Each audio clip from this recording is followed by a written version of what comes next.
ser humano possui vários corpos, veículos corporais que lhe possibilitam se manifestar em diferentes planos de existência: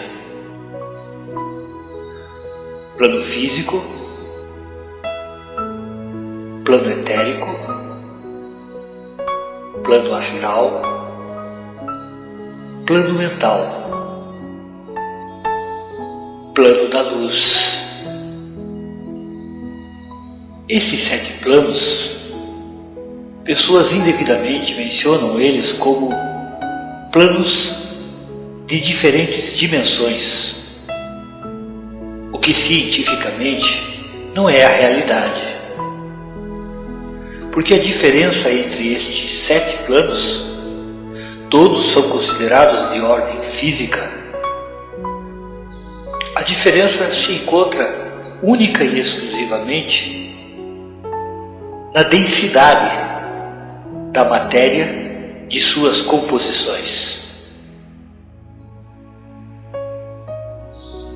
Apenas como exemplo, o corpo físico, nesta dimensão existencial humana, cada quilo de peso chega a ocupar o espaço de aproximadamente 1000 ml, como a água com a densidade 1.0, de forma que 1 litro d'água ela tem um peso absoluto de 1 quilo. Por sua vez, o considerado corpo astral e etérico correspondem à densidade a nível de peso, 0,01, correspondendo a 1 miligrama para cada quilo de peso corporal. Como isso foi descoberto? Cientistas russos colocaram camas com as suas 4 bases sob balanças de altíssima precisão, sendo que toda vez que eles colocavam uma pessoa deitada, a fim de adormecer, 1/1000 parte do seu peso corporal era diminuída.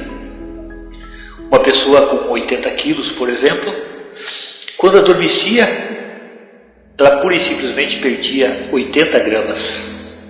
A prova científica inequívoca ocorreu pelo fato de que a pessoa, em nível profundo de inconsciência adormecida, quando era intencionalmente chamada pelos psiquiatras, psicólogos e médicos e cientistas russos, assim que a pessoa retornava à sua consciência, que ela movimentava seus braços, abria seus olhos, pura e simplesmente o peso retornava ao normal. A pessoa com 80 quilos, que havia perdido 80 gramas, voltava a recuperar as 80 gramas. As pesquisas não pararam nesta área na tentativa de tentar comprovar o mundo espiritual. Os mesmos cientistas russos, além de terem detectado o peso do corpo bioplásmico, realizaram experiências com estas pessoas deitadas, adormecidas em inconsciência profunda, através da hipnose, sugerindo às suas consciências que se deslocassem para anfiteatros, ginásios, ruas, casas, locais a muitos quilômetros distantes de seus corpos biológicos adormecidos.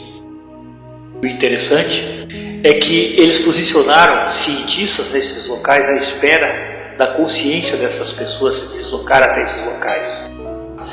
E quando essas consciências lá chegavam, perguntavam a ela: descreva o ambiente. Aí ela citava pessoas, como estavam vestidas, automóveis parados, placa e diversos aspectos que seriam percebidos única e exclusivamente pelos olhos e ouvidos humanos. E aí, através de telefones celulares, ligava-se para essas pessoas já nesses ambientes e eles pura e simplesmente comprovavam todas as informações que a pessoa adormecida passava, demonstrando que ela, através de seu corpo etérico astral, de que ela realmente estava consciente. Portanto, a consciência humana tem a capacidade cientificamente comprovada de trazer informações visuais e auditivas de lugares a muitos quilômetros distantes de seu corpo físico biológico. E mais uma vez colocou-se a situação: como comprovar que essa consciência sobrevive à morte físico-biológica? Depois de morto o corpo, como conseguir obter registros e informações desta consciência sem o seu corpo físico-biológico? Essas experiências fora do corpo físico-biológico, através do corpo etérico-astral, como veículo da consciência, da personalidade e alma, passou a ser denominada como viagem astral, desdobramento astral, como projeção da consciência, ciência chamada projeciologia. Os Rosacruzes denominaram essas experiências como projeção psíquica. Portanto, independente do termo que tenham utilizado, foi provado que a consciência humana, além do corpo biológico, possui um outro corpo veículo de sua consciência etérica astral. A este corpo cientificamente foi denominado corpo bioplásmico. Nome este que anteriormente, desde o século XVIII, esoteristas, gnósticos denominavam este corpo como corpo etérico astral. Os espíritas denominavam este corpo como perispírito. Os Rosacruzes denominam este corpo como corpo psíquico. Portanto, cientificamente, este corpo bioplásmico, descoberto pelos cientistas russos, é um fato científico comprovado.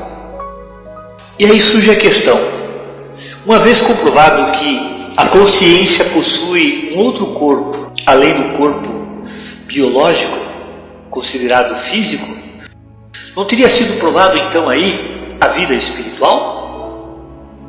Não foi provada a vida espiritual, porque quando a pessoa passa pelo chamado falecimento físico, pela morte corporal, claro que é registrada a perda dessa 1/1000 parte do peso corporal. Mas como, na verdade, repesar, se a pessoa está morta, realmente esse peso nunca mais retorna. Por isso, os cientistas russos, sendo materialistas, não acreditando na vida além da vida, não acreditando na vida além da morte física, corporal, biológica, eles simplesmente colocaram como que esse corpo etérico astral, chamado por eles bioplásmico, como se esse corpo fosse, na verdade, um reflexo e um efeito do corpo físico.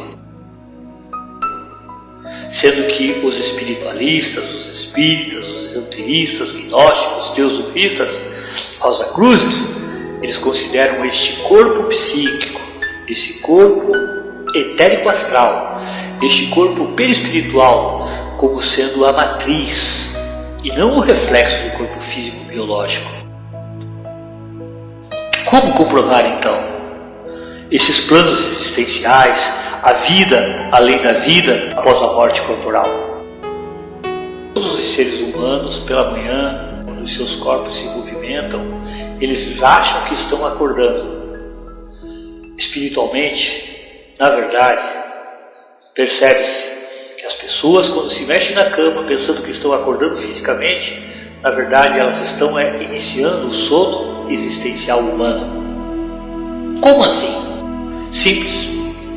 Medindo os níveis de consciência através do próprio eletroencefalógrafo. Está comprovado que os seres humanos, no seu estado de vigília, no chamado estado beta natural, onde elas trabalham, caminham, andam, se alimentam, aprendem, estudam, conversam, está comprovado. E essas pessoas, na verdade, vivem no máximo com 0,5% de consciência. Isto é, 99,5% de suas consciências encontra realmente na fase inconsciente ou subconsciente. Um ser humano com 100% de capacidade, estando consciente apenas 0,5%, pode considerar-se acordado? E o oposto ocorre, quando a pessoa se encontra, na verdade, com o corpo adormecido e sai na chamada viagem astral, ou projeção de sua consciência, ou projeção psíquica. Ali, a sua consciência não é de 0,5%. A sua consciência, na verdade, é de 100%. Portanto, poderíamos dizer que quando acordados no mundo físico, nós estamos como que tendo um sono existencial humano. Por isso, tanta desumanidade, tanta injustiça, tantas balas perdidas, tantas revoltas familiares, tantas separações, porque a mente de cada pessoa plasma a sua realidade. E se ela se encontra no mundo existencial humano apenas 0,5% consciente, com toda certeza, mentalmente ela está gerando uma vida triste, doentia e infeliz. Acordar, despertar a bioalma é fundamental, a fim da pessoa poder manifestar neste mundo, aqui e agora, a saúde, o amor, a paz, a riqueza, a felicidade. Reflita sobre isso. Essas 6 horas a pessoa passa como que acordada, 8 horas com o corpo adormecido no leito. Seria interessante realmente a pessoa começar a treinar a sua consciência, aprender a engatinhar do outro lado da vida, não se baseando apenas em crenças, mas através da própria experiência. E quando trago este tema, eu não tenho nenhuma dificuldade de utilizar a Bíblia para, através dela, demonstrar vários pontos em que o Divino Mestre Jesus Cristo pura e simplesmente comprova a consciência que ele já possuía deste veículo astral etérico de consciência. Jesus Cristo realizava viagens astrais, entrava em contato com seres de outros planos de existência, provou que a vida continuava após a morte física corporal. A Cristo-ciência, ela traz provas hoje através da física quântica de muitos fenômenos realizados por Jesus Cristo há quase 2000 anos atrás, que vem demonstrar que o ser humano tem um potencial incomensurável, que nós, na verdade, ainda estamos como que engatinhando diante de tudo o que temos por aprender e manifestar. A Cristo-ciência tem como sua fórmula principal que a fé é a firme substância de todas as coisas, cria a nossa realidade. Se a pessoa acreditar que ela pode, ela passa a poder. Se a pessoa acreditar que não pode, ela passa a não poder. A mesma fé capaz de curar a pessoa de um câncer é capaz de levá-la a morrer por causa de uma simples gripe. A mesma fé capaz de fazer uma pessoa mover montanhas, como ensinou Jesus, a mesma fé é capaz de impossibilitar a pessoa de mover um simples grão de areia, se ela acreditar que não pode mover aquele grão de areia.